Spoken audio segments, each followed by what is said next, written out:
Hey there mga my loves, Cancer! Thank you po sa inyong walang sawang pag-support. Hi new subscribers! Ako po si Yan Tuloy at sa mga returning kong mga tambayers, thank you sa inyong walang hanggang support and love for me.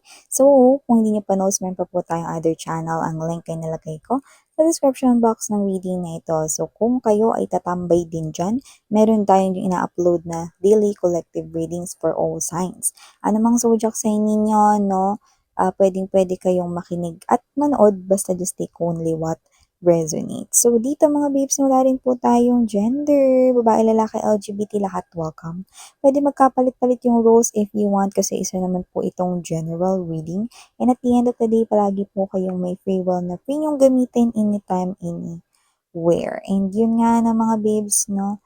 Wala rin po tayong time period dito. And of course, okay, meron kayong free will, no, na kung gusto ninyong i-claim yung mga mensahe, ganun, no?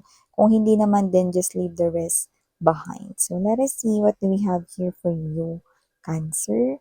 Archangel Michael, thank you so much, together with the angels and guides and ancestors of Cancer. Can we get messages for them, please?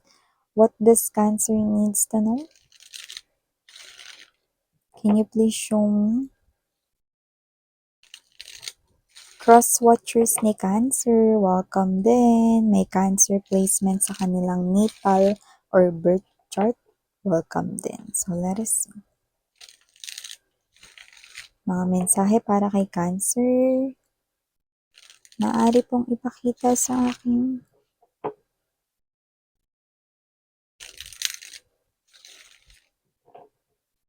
Cancer. This reading is intended for my Cancerian people. Okay, let us see mga mensahe para sa'yo. So guys, we have here 7 of Swords. Nandito din for you, 9 of Wands. Present din, Star card energy. 5 of Swords, nandito din. 5 of Cups, present din. Temperance is here as well. Bottom of the deck, 7 of Cups, Chariot card energy, and the 4 of Wands.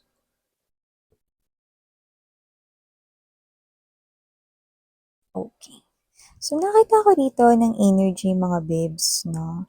Na posibleng meron dito na klase ng parang marami kayo dito. So, parang nakukuha ko dito, ito yung mga favorite people mo. Like yung mga close friends mo, pwede rin naman yung family mo ito, relatives, ganon. Or this is you and your someone special if meron, no? Okay, like your labi-dabi, no? So, sino man yan, nakita ko dito na parang meron dito kayong pinag-uusapan, no? Kung saan pwedeng yan ay online. With the presence of 7 of Cups energy, possible na online yung usapan na yan. Okay, pwedeng sa chat, baka may GC kayo. Or baka nag-uusap kayo rito no, sa Messenger, Instagram, DM, direct message, no? Viber, kung ano-ano. Okay? So, nakita ko rito na kung ano man yan, okay, possible na meron ditong usapan ng pag-alis, travel, no? Staycation, vacation, no? Road trip, no? Tas may mga ganong-ganong klase ng energy. Okay? So, nakita ko rito na parang dun sa pinag-uusapan nilang araw, kung hindi araw, no? Pwede rin naman na buwan. Nakita ko rito na posibleng busy ka nun at may importante kayong gagawin sa work or meron kayong importanteng tinatrabaho na kailangan ninyong matapos. Maaring may deadline, may pressure yon. At nakikita ko rito na parang kayo ito, no, kumbaga ganito, pwedeng sa mismong araw na yan na mapag-usapan, hindi kayo pwede. Kasi mas may importanteng dapat kayo ritong ayusin na may pressure, may diin dun. So, pwedeng may schedule kayong dapat na tapusin or gawin. Pwedeng related sa inyong pagkakaperahan, pwede ring related sa inyong trabaho, negosyo. Yan, no? Like, hindi kayo pwede, pero gustong-gusto nyong sumama dito. So, parang kayo to, anong gagawin ko? Yan, no? Una sa lahat, mga babes, no? Kung, since, ito based on my experience, kung gusto niyo yan gawin ng both, yan, no? baka puwedeng mas i ganito, puwedeng mas mag-OT kayo ng marami, kayo bahala 'no, depende sa gusto ninyong araw, para mabawasan yung trabaho mo. Para dito sa araw na 'to kung 1 day lang 'yan or kung ilang days 'yan, puwede kayong makapag-enjoy, okey, nang wala kayong iniisip. Puwedeng itara ninyo na konti na lang yung gagawin ninyo, 'yan 'no, para kahit na mag-half day ka lang diyan or kahit na hindi ka gumawa sa araw na 'yan, kere lang, makakapag-enjoy ka, makakasama ka dun.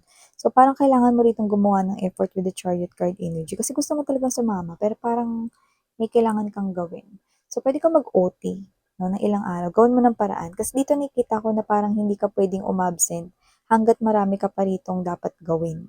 So, parang dito, puwedeng related talaga 'to sa iyong trabaho or pagkakaperahan kasi parang meron ditong mas nakatataas sa'yo, na parang nag-i-instruct na kailangan mo 'tong tapusin kaya lahat ng hihingin mo na leave or lahat ng hihingin mo rito na parang off is hindi nila mabibigay sa'yo.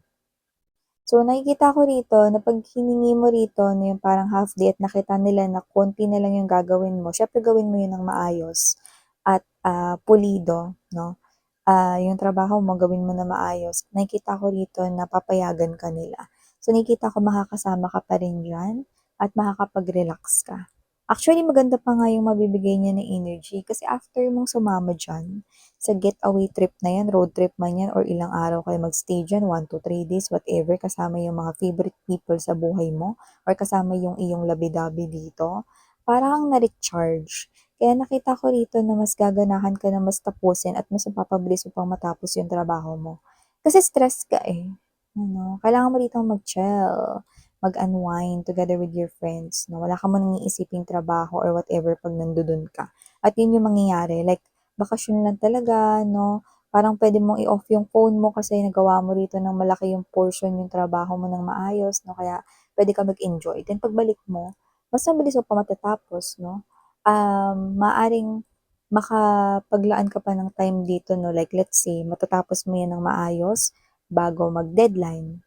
2 days before the deadline, puwedeng gano'n 'no. So, nakita ko rito na tanggal pressure, makaka-join ka pa diyan, 'yan 'no. Yung iba puwedeng outing 'yan 'no, ng family ng iyo ritong labi-dabi 'no, at kasama ka do'n 'no. So, dahil gusto mo sumama sumama do'n, nakikita ko rito na possible naman 'yun, pero kailangan mong umeffort, 'yan. So, maliban diyan, Cancer, nakakita rin ako dito ng energy na meron dito na kung saan possible na, hindi ka niya gusto at posibleng iniiwasan niya rito yung kahit na anong pag-uusap, kasama ka or involved ka. Hindi sa parang energy na nandidiri siya sa'yo or whatever 'no, pero ayaw lang talaga niya rito sa'yo. Nakikita ko rito na kung sino man 'to na possible na ito ay kaaway or maging kaaway mo rito. Pero maganda yung energy niya 'no, kasi parang kahit ayaw ka niya, iniiwasan ka niya, hindi siya nagtatawag ng gulo. Pero ikaw yung klase ng energy na feeling ko alam mo na ayaw niya sa'yo, kasi nakita ko dito na parang kilala mo siya. Kasi parang siguro 'pag may mga pagkakataon na hindi maiiwasan siguro 'pag nasa paligid mo lang siya o baka katrabaho mo 'yan, 'di ba? May mga times na may mga pagkakataon na nagkakausap kayo, pero alam mo, ramdam mo, puwedeng may tono or yung tono niya pagalit. Basta ayaw niya sa'yo. Kung ano yung dahilan, hindi ko alam. Hindi yung pinakita dito, basta ayaw niya sa'yo. 'Yan 'no. Yung iba may energy sila rito na posibleng may alaga silang pet, ano. Kung hindi yun aso, pusa yun, 'yan 'no. So, may gano'n tayong klaseng specific na clue na maaaring magturo sa tao na 'yan, 'yan. Pero ang maganda do'n, umiiwas siya. Hindi siya rito yung, "Oh, ano, ano, ha? Ano, gusto mo ng away, gulo, gulo?" 'Yan, walang gano'n 'no. So, hindi ko siya nakikitang gano'n, okey? So, meron din ditong mensahe 'no, Cancer 'no, na meron akong nakikita rito na parang pagod na yung energy niya, pero gusto ka pa rin niyang intindihin. What? Anong ibig mo sabihin, Miss 'yan? So, kung sino man ito 'no, puwedeng ito ay someone lumalabas kasi rito na parang ano, maganda yung connection ninyo. So, iba sa inyo siguro karelasyon niyo 'to or puwedeng yung iba nililigawan kayo nito or nag-e-express 'to ng emotions. May emosyon, may gano'n, eh, okey? So, parang pagod mo siyang intindihin ka siguro minsan may mga pagkakataon alam niyo naman, ang bawat tao may kanya-kanya na parang uniqueness. Lahat ng tao may kakaiba, 'no? So, may kakaiba sa'yo rito na parang siguro sometimes hindi niya ma-figure out dito, 'no, yung mga ginagawa mong actions, 'no. Sa'yo siguro parang wala lang yun, pero parang siya, naapektuhan siya dun. So, hindi ko naman nakikita na ito ay isang klase ng parang panlilin lang yung energy mo or whatever, 'no, or may something sneaky kang ginagawa, 'no. Pero parang siya yung energy na hindi siya napapagod intindihin ka kahit na sometimes parang feeling niya maggi-give up siya, like hindi. Hindi niya yung ginagawa at hindi niya yung gagawin.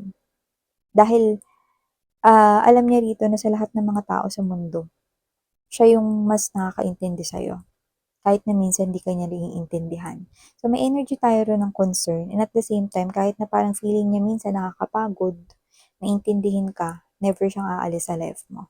So, this is someone here who genuinely cares for you, loves you. Yan. So, yeah, may mga times na parang siguro feeling natin 'no, may toyo tayo. Maaaring gano'n. 'No? So, Cancer bahala na kayo magpakahulugan dun.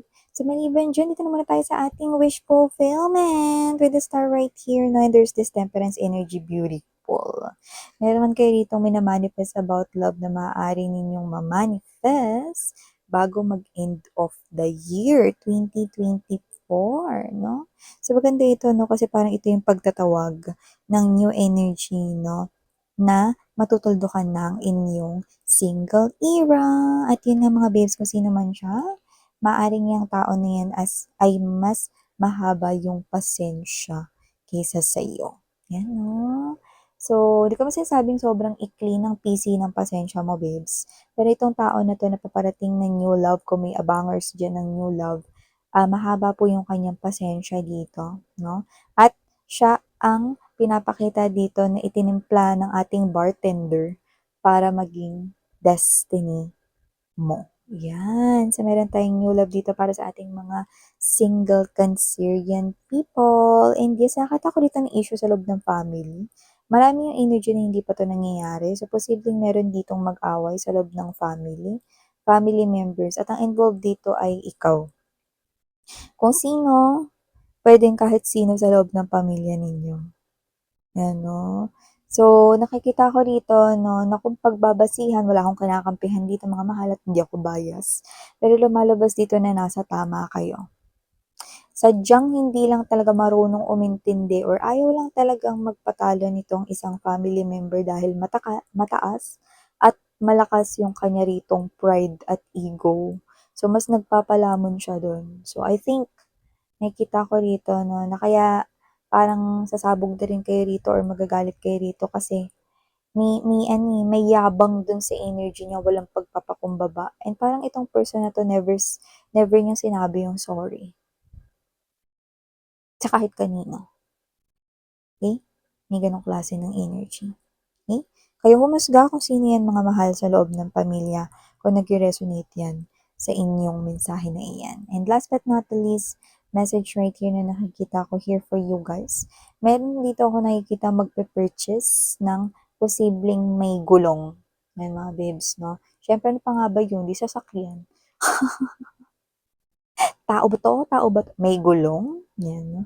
So, may sasakyan itong malinaw. So, puwedeng ito ay motorsiklo, puwede rin naman na, kotse, 'no? Pero yung iba puwedeng pang-deliver, yan, 'no? So, iba siguro truck, mga malalaking mga, sasakyan, 'no, pang-deliver.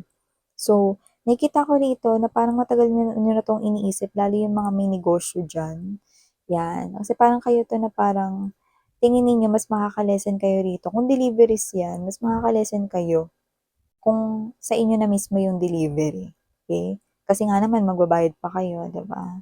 Dun sa inyong third party na na parang partner.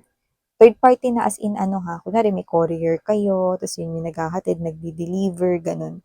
Siyempre babayaran niyo pa yun. Ngayon kung may sarili kayong sasakyan, 'di kayo na yung magde-deliver, 'di ba? Ta's masa-save mo pa rito yung parang ipambabayad mo sana dun sa dati mong pinagde-deliveran, 'yan. Sa iba naman, okey, puwedeng kayo 'to na baka yung mga kids ninyo kung may mga anak na kayo rito, 'di ba?